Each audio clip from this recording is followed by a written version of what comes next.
seryoso sa trabaho, pagiging dedicated sa binibigay na kailangan gawin sa set. Bukod po roon siguro, yung pagiging masunurin sa director sa mga notes at direction na binibigay nila, yung pag-accept at pag-adjust sa set. Yun siguro, yun yung mga pinaka-importante kailangan gawin para maging maayos ang trabaho. Okay, thank you. Maraming salamat, Ms. Nurse from GMA Online. Diretso naman tayo susunod. We have from Manila Times, Miss Christina. Miss Christina, come on down. Game show. Hello, good Already, ano? afternoon po. Congratulations, Ms. Ray and Sir Dennis.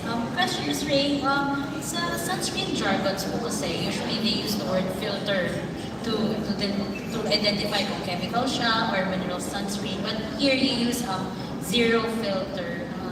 Bakit po ganun? And ibang marketing, ano po siya?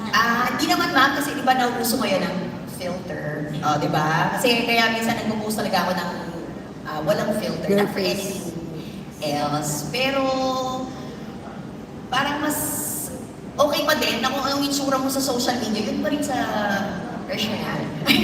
Nautan. Natural. Kasi parang mas makita niyo, you have to walk the talk, di ba? Kasi mas naniniwala. I'm very happy also na kahit yung mga clients, kapag nakikita nila na, oy, yung ginagamit ni Miss Ray, totoo nga, no? Kahit mag-45 na siya. Wala pa rin siyang lines. Of course, kailangan mismo, hindi lang sa endorser, tama? Dapat sa mismo owner, makita nila, oy, effective.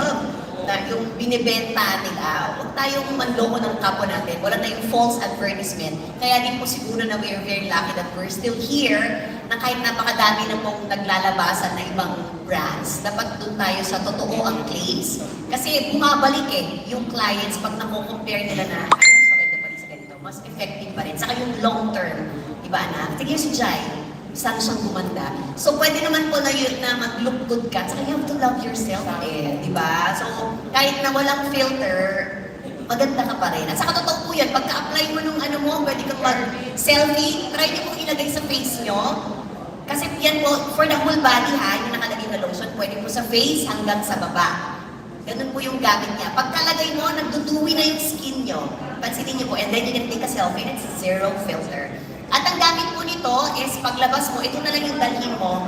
Kasi ito na po yung pang-retouch mo. Kanina si Ma'am Nurse, yan ma'am. Ito na yung gagamitin mong pang every 2 hours na kahit on top of your makeup, pwede mo pa rin kung gamitin at hindi niya sisirain yung makeup mo. Yes, spray na lang siya. So, thank you ma'am. Thank you, Ray. Sa kay Sir Dennis po, so how do you feel po na you're one of the first endorsers na male endorsing a sunscreen, and how do you feel changing that mindset na sunscreen is mostly geared towards women kapag Siguro po una-una ang nararamdaman ko, very thankful dahil kinuha ko para dito.